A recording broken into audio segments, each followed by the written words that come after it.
Hello, this is my first time using Reddit and I'm not very tech savvy, so please ignore any typos or formatting mistakes. I'm here to ask if I was the a-hole for refusing to meddle in my daughter's fight. I have two daughters who have an age gap of 4 years. My elder daughter, I will refer to her as Serena, she's 29.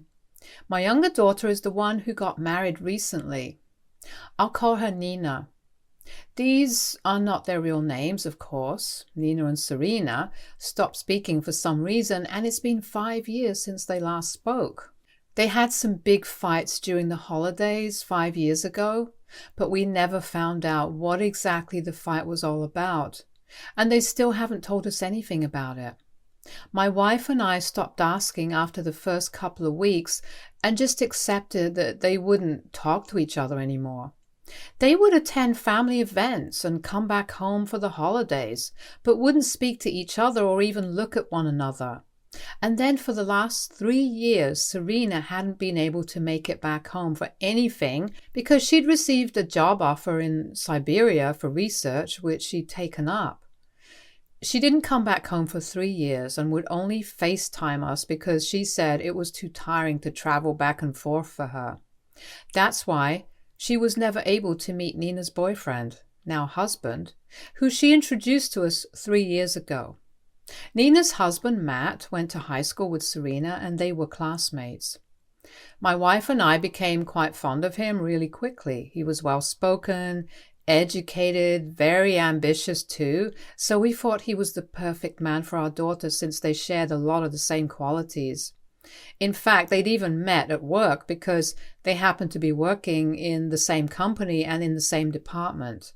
They'd recognized each other from school and had bonded over that at first, which then became a proper relationship. Serena didn't know about any of this because we kept our children's lives separate. We didn't talk to Serena about Nina and vice versa because it was clear that they couldn't care less about one another. However, I did receive an unexpected call from Serena about Nina a couple of weeks ago. She was pretty hysterical while talking and even started the conversation by accusing me of being heartless and playing favorites. After she calmed down, she told me that she'd had the biggest crush on Matt in high school, and apparently she knew that Matt was only doing this as a way to get through to her because they'd lost touch after high school. I don't know how she'd found out about the wedding, probably through some friends from school since Nina and Serena had blocked each other on social media, but they did have a couple of common friends since they'd gone to the same high school. She said that she couldn't let this wedding take place because she knew that Matt and her were meant to be, and Nina was just trying to steal him from her. So now she wanted me to punish her and make this right by disowning her unless she let Matt go. I thought she was kidding because nobody can even imagine their own kids saying stuff like this. But unfortunately, she was quite serious about it. I told her that she'd lost her mind and that I wasn't going to do anything of the sort. So she went back to accusing me of playing favorites with her and her sister, and even said that I'd always taken Nina's side over hers. That was not true, and she was just making that up to play the victim. At the time, I told her that she could only talk when she wasn't being hysterical and crazy, and then disconnected the call. I didn't tell anyone about that phone call that day because Nina was happy. Matt seemed happy, and so did my wife, and I was pretty sure Serena wouldn't be able to do anything because she was in Siberia at the time. I kept it quiet because I didn't want any of them to get worried about this without reason. Serena texted me about it 2 days after the phone call and said that I had to disown her sister or she'd be forced to take matters into her own hands. But I said that I knew she was bluffing and warned her that if she tried to do anything funny, I'd have her disinherited and thrown in jail. I believed that was enough, and after that Serena didn't call or text me either, so I assumed I'd scared her off. 3 days ago, Nina got married, but unfortunately Serena managed to have their ceremony delayed. She'd planned to get it cancelled altogether, but that didn't happen, luckily. because my wife and I had reached the venue just in the nick of time. So the location where Nina was getting married was a significant distance away from our house. We'd planned on spending the night before the wedding in the hotel nearby, like everyone else, but unfortunately we couldn't leave our dogs alone at home. We have 2 senior German shepherds, but the dog sitter who usually takes care of them when we're away had fractured her ankle and wouldn't be able to make it. Our neighbor said that he'd take care of our dogs, but he was going away for a business trip that week and would return only on the morning of the wedding. We didn't trust our dogs with anyone else, and Nina didn't want us to leave the dogs with some new sitter either, so we decided that my wife and I would spend the night before the wedding at home, and then the next morning we'd hand over our dogs to our neighbor as soon as he returned and head over to the venue for the wedding. Luckily, our neighbor returned and took the dogs by 8, and we left for the venue. Because we left a little too early, we were the first people to reach the place. We reached at around 10, but by then most of the decoration outside the wedding hall had already been completed since the wedding was supposed to start at 11. We expected the inside to be just as beautiful as the outside, but unfortunately the first thing we saw was graffiti that read, "Boyfriend Stealer," in bold red letters that had been painted on the wall behind the stage where Nina and Matt were supposed to exchange their vows. My wife and I were shocked, and I instantly knew that this had been Serena's work. I rushed to the wall, and when I realized that it was still fresh and reeked of the metallic spray paint smell, I told my wife that Serena couldn't be too far off and I was going to call the cops. But she stopped me and said that it was more important to fix whatever had happened than go after whoever was responsible for it, which made sense. So we decided to do something about this before Nina arrived. I asked her to call someone to get this fixed before the guests started arriving, and if they did, I'd stall them so they wouldn't go in and see that written on the wall. The goal was to make sure that Nina didn't find out about any of this until after everything was over.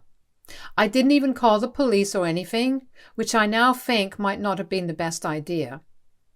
The venue, unfortunately, was separate from the hotel and had its security, but the guy responsible for it hadn't arrived with his team yet and was still stuck in traffic, which is why Serena hadn't been able to get in at all. It was just bad timing for her. My wife and I had been dealing with the graffiti situation and speaking to the hotel staff. By 10:15, my wife had thankfully been able to contact some of the employees at the hotel who were kind enough to arrange a white screen to put up in front of the spray-painted wall. They usually had that for conferences, but lent it to us for the event when they found out what had happened, which was very nice of them. The hotel wasn't too far away, so they were able to bring the screen to the venue and mount it on the stage quickly enough. Thankfully, it covered the graffiti completely, but it did look a little bit odd, so the staff members who had brought it over even went to the extent of writing "Nina weds Matt" with a bunch of hearts on it so it wouldn't look oddly empty. Once that was sorted out, we could finally breathe a sigh of relief because now at least Nina wouldn't have anything to worry about before the ceremony. Soon enough, the security team arrived as well, and we knew that Serena wouldn't be able to get in, even if she tried to enter after this. At around 10:30, the first guests started trickling in, and because the situation was fixed, we didn't have anything to worry about. Nina soon arrived, and we had the first look and everything. Then I walked her down the aisle, and while she'd been a little surprised to see the screen behind the stage, she didn't mention it or ask about it, and the ceremony took place without a hitch. It was only afterwards that she questioned me, and I finally told them all the truth. After the reception, everyone headed to the hotel, and from there we'd all go back home the next day. At the hotel, Nina and Matt came to our room to ask why there had been a screen behind the stage, and why there had been such a strong smell of spray paint coming from it. Until then, I hadn't told anyone about Serena, not even my wife, but I finally spilled all the beans on what had happened.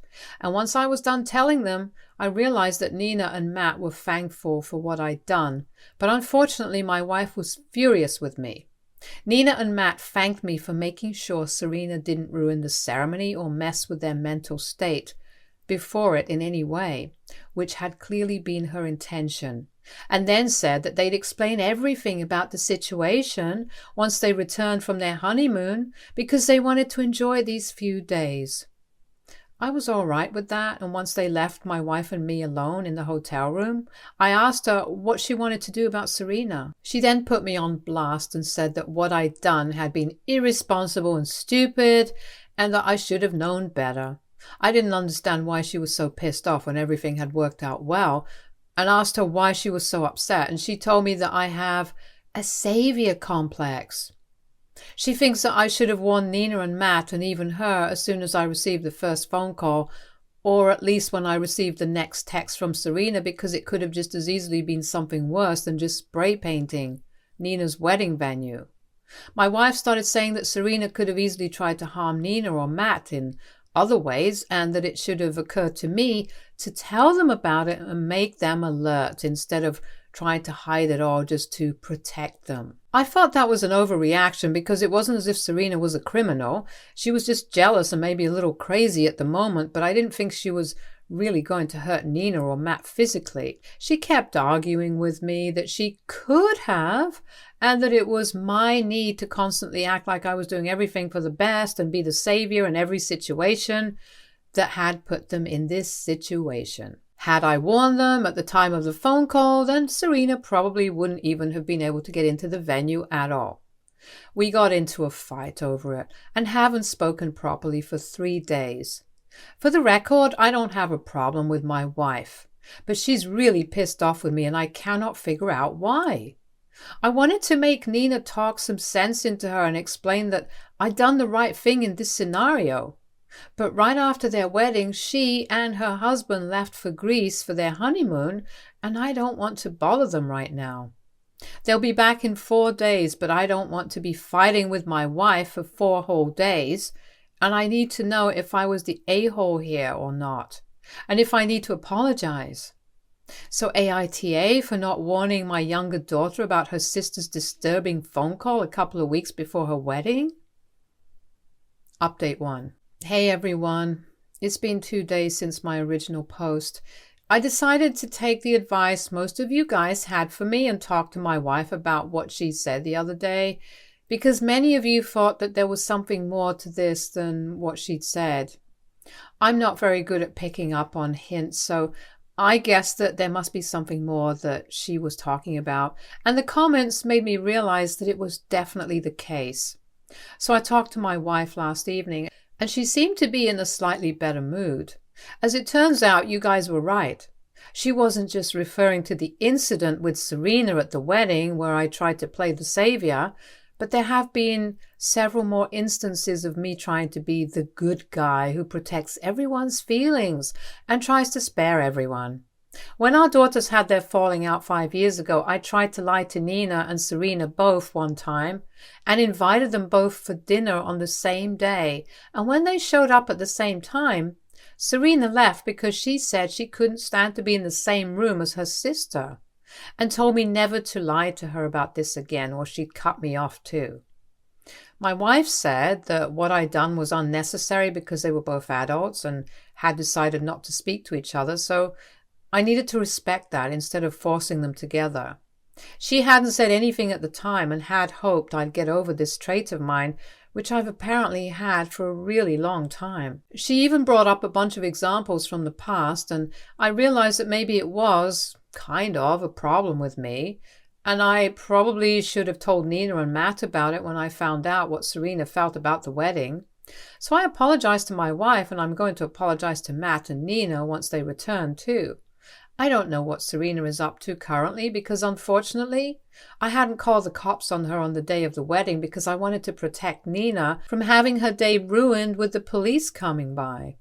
And she's blocked me, so I can't ask her what she's up to either. I'm pretty sure some friend of Nina's must have told Serena about the location of the wedding, but nobody knew that they were taking off for their honeymoon from the hotel themselves, so Serena won't be able to find out where Nina and Matt are. My wife and I are on better terms now that I've accepted my mistake, and I'm hoping that I'm able to change this particular quality about myself. It's not doing anyone any favors. Update 2. Hi people, Nina and Matt just returned from their honeymoon 2 days back, and this morning they visited me and my wife to talk about something that happened at the wedding and before it. We finally found out the cause of the big fight between Nina and Serena, and I can understand why they didn't want us to find out now, because it's not very nice for a parent to hear things like these from their own daughters. 5 years ago, around the time of their fight, Nina had been telling her sister about some guy that she'd gone out on a date with. This was quite some time before she met Matt. When she showed her sister a picture of the guy, Serena flipped out on her because apparently that guy had also matched with her. And they found out that this particular guy had been two-timing Serena, since she said she'd been seeing him for a couple of months now. Instead of getting mad at her supposed boyfriend at the time, Serena got mad at Nina and accused her of always sleeping around and stealing my guys. Nina explained that this had happened earlier too, when one of Serena's boyfriends had expressed that he found her more attractive. Nina had never flirted with that guy, and it was very creepy for her because she was 18 at the time, and Serena's boyfriend was in his early 20s, but still, Serena had blamed Nina for it. They'd made up after that first fight, but this time, Nina couldn't look past the sleeping around comment, and things got really nasty and vicious in that particular fight of theirs. So much so that they decided never to speak again, and here we all were. My wife and I were both really disappointed and uncomfortable with the things that we were told, and felt that maybe we'd failed in raising our daughters, but things were about to get much worse. She told me that Serena had been continuously harassing her online while she was in Greece because she couldn't find her in real life. She'd sent her a text saying that she'd permanently moved back here just to make sure she got Matt back, and now Nina was planning on getting a restraining order and changing her phone number too, so Serena wouldn't be able to find her out. They'd only kept this on hold because she was trying to enjoy her honeymoon, but now that they were back, they were going to file for a protective order against Serena because clearly she'd snapped and gone crazy. It was very emotional for my wife and I to come to terms with the fact that our daughter had turned out to be so psychotic and downright evil. But there was nothing we could do to help the situation now. My wife pretty much broke down after she learned about Serena's behavior. Even though she'd been expecting this, it was still heartbreaking to know this for sure. Nina tried to console us both because we were shattered, and tried to tell us that we'd been the best parents and this wasn't on us. But we still kept thinking about what we could have done differently to prevent this from happening. Matt told us that he'd never even spoken to Serena or even known about her existence back in high school, so he really didn't know why she was so convinced that he loved her, and told us that this was just her being delusional and stupid. This had nothing to do with us. Matt also tried to convince us that this wasn't on us at all, and even added that Serena had always had a very creepy and weird vibe around her, even when they were back in high school. That was a little surprising because we'd always thought that she was well-liked and popular. But Nina and Matt told us that was never the case. In fact, she'd been a total loner, and that was mostly because of her short-tempered personality and bad attitude, which put everyone off. She used to have a bunch of people over for her birthdays every year, though, so that was confusing. But Matt and Nina told us that most of the people who would come by would only be here because of the promise of free drinks. They told us that every birthday she'd invite a bunch of people to our house, and then whoever wanted to get drunk would go to the backyard, and that's why so many people would be there. We'd always let her celebrate her birthdays with her friends and leave the house to her because we didn't want to intrude and we trusted her. But evidently that was the worst thing we could have done because she totally misused that. So basically one day my wife and I found out that our eldest daughter was a psychotic weirdo who used to bribe her underage friends with free drinks to come attend her birthday parties so we would think she had friends. What a terrible day for us as parents. But at least now we know that Nina and Matt are going to get a restraining order against her, and they'll be safe from her. Update 3. Hi, folks. Thank you for all the love and support that you guys have shown me. I think this is going to be my last update here for a while. Now that things have been sorted out, Nina and Matt got that restraining order against Serena recently. She'd been living in an apartment a few blocks away from Nina's house, as it turns out, and had been stalking her, but she hadn't found out yet. It was scary how deranged she is now, but at least they're safe, and that's what really matters to us as parents. Nina doesn't live in that house anymore and ended her lease a couple of weeks ago to move in with Matt, so she got lucky there. They were able to find her with the help of the police, and from there on it was relatively easy to prove that she'd been intending to hurt them, and her crazy behavior at the hearings didn't help either. She's also had to pay her for the damage she did to the wedding venue. We also disinherited her and changed our will to exclude her altogether from everything. The only thing that she'll be receiving is a diamond bracelet that my mother had left for both my kids, one for each. They're only supposed to inherit it after I also pass on, but since it was my mother's decision, it didn't feel right to take that away from her because it wasn't my place to do so. But that aside, Serena isn't inheriting anything from us. No part of our estate, none of our money. And it's a considerable amount because both my wife and I ran a successful business for quite a few years before retiring voluntarily 2 years ago, seeing that we'd saved enough. Neither of our daughters was interested in running the business, so my trusted assistant of many years took over. I was going to split the company's shares between my daughters, but I think now it'll go to Matt and Nina. We haven't informed Serena about any of this yet because we know she won't take it kindly, but also because there's no need for her to find out until she can no longer do anything about it.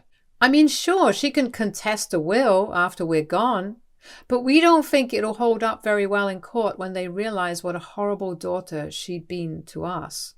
She's cut me off entirely, and my wife too, so we don't think we're in any danger from her, but at the same time, we've still increased the security measures around our home and are much more alert.